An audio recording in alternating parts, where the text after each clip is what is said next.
Welcome back, ladies and gentlemen, to Canadian Football Central. CFL content for the fans, by the fans. What went wrong? We have our thoughts here on 3 key cuts that happened in the CFL that were pretty shocking. Not necessarily because of their preseason stats, but their past pedigree. We said this in our lengthy review that was of the past week's games that was released earlier today. Make sure you guys check that out. Leave a like on it and subscribe if you haven't already. But it was very clear in the CFL that if it does not matter how good you were last year, if you don't show that right away, you're gone. Can't remember exactly what you said, Rick, but it was something along those lines. Oh, yeah. So what have you done for me lately? Yes, that's what it was. That was from Alouette's flight deck. And it wasn't just released. Yeah. They shot these horses and made sure that they were dead. No, seriously. We're talking about 3 guys that were like pretty solid running backs in this league that got old Yellered this year. And so we're starting with Kevin Brown. So Kevin Brown, one of the key pieces in Edmonton, for a while was kind of your number 1 running back. And last year kind of starts to, you see kind of a little bit of the warning signs when both Rankin and Javon Leake start to get a bit more playing time, and Kevin Brown is kind of pushed down the lineup. He plays 12 games for the Elks, 101 carries, 522 yards, though. A respectable amount, not as much as his prior year in Edmonton, where he got over 1,000, but decent-ish enough numbers, you know what I mean? His average was 5.2. It's a serviceable number. Again, before that, though, was over 1,000-yard rushing. So good stats last year. Now, let us look at the dumpster fire that was the preseason performance by Kevin Brown this year.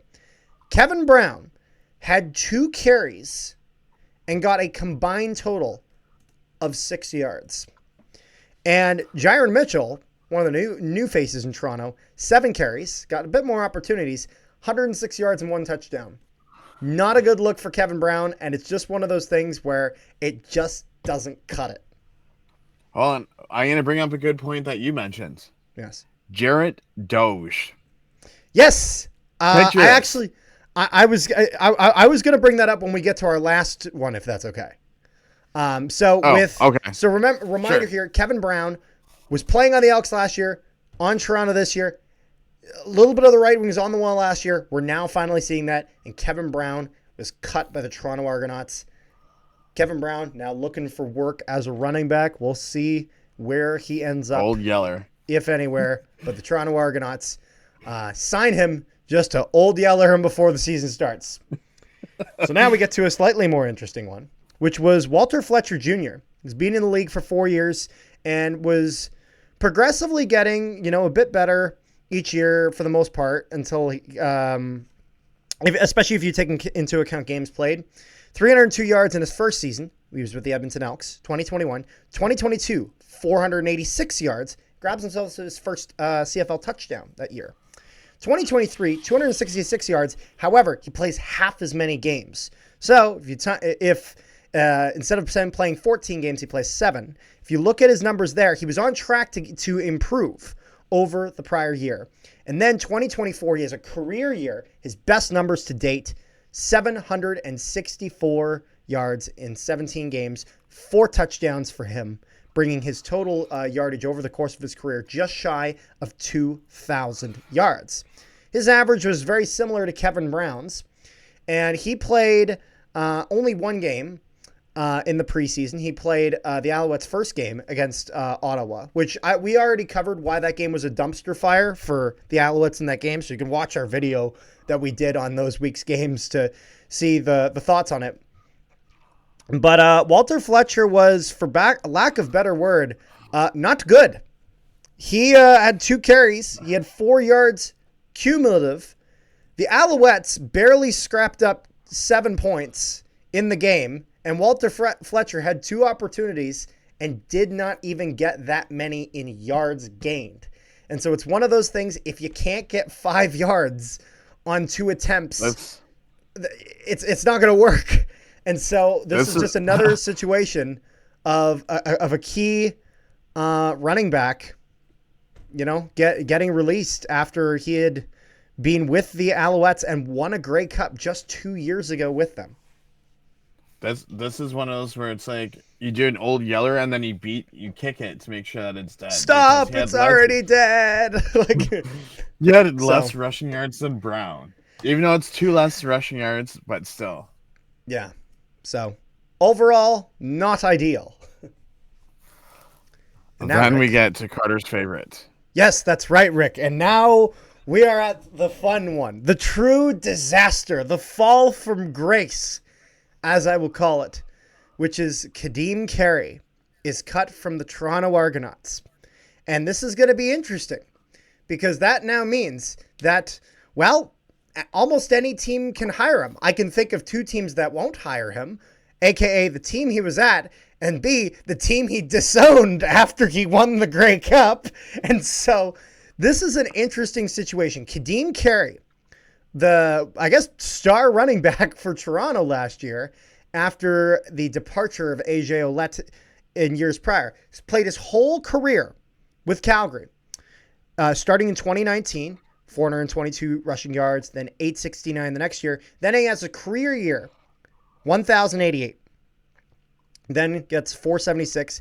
Then just last year, gets 1,060, so just shy of his total from 2022, 7 touchdowns, average of 5.5, very consistent with the majority of his career. And he wins the Grey Cup for Toronto.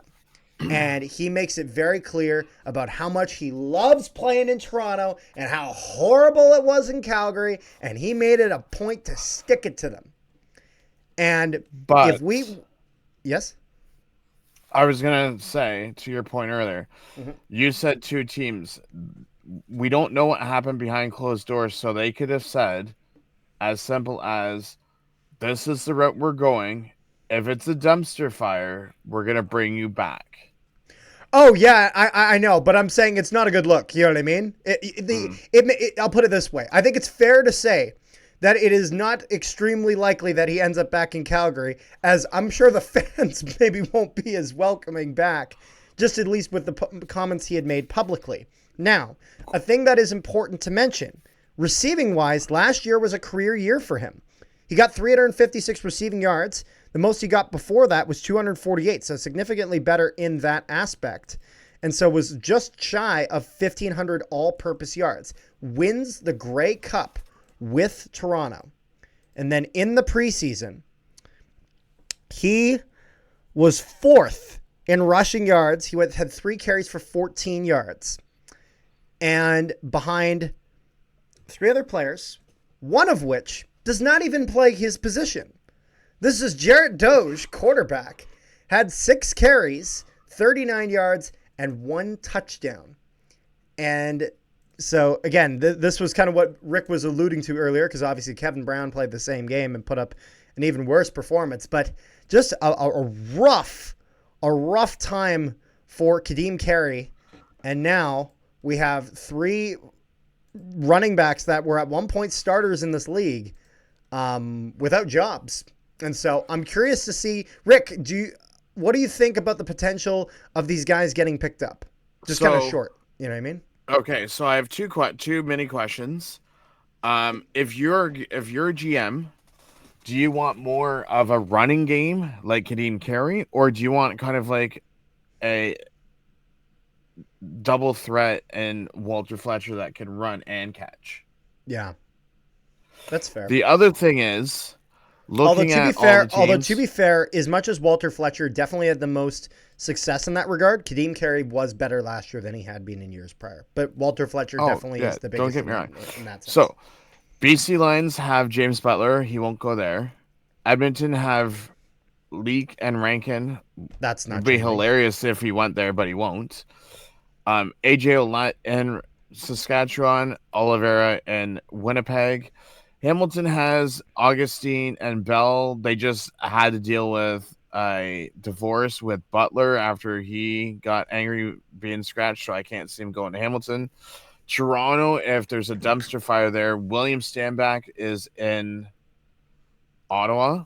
I could see maybe him going to Montreal, but at the same time, like Montreal only has like two young players and a Yeah. veteran, but he's gonna want This very starter well, money.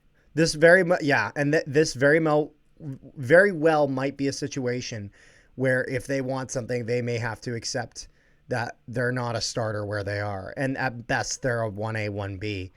Or And so, less salary. oh, and that means less salary. That by default means less salary. And so we will have to see. But I want to know your guys' thoughts down below in the comment section. What do you guys think about some of the cuts to the running backs? Anything surprise you? Was this not surprising to you? Were you expecting that this was going to happen? I want to hear it in the comment section down below. Make sure you guys leave a like, share the video around. And Rick, is there anything else you got before we wrap this up? No, sir. Well, he's like, well, I'd hate to beat him. Being old yellered by your team after winning the Grey Cup, not exactly a fun event. So peace, love, and positivity to all you wonderful people at home. Hopefully you guys have a better evening than they did. We'll see you guys next time.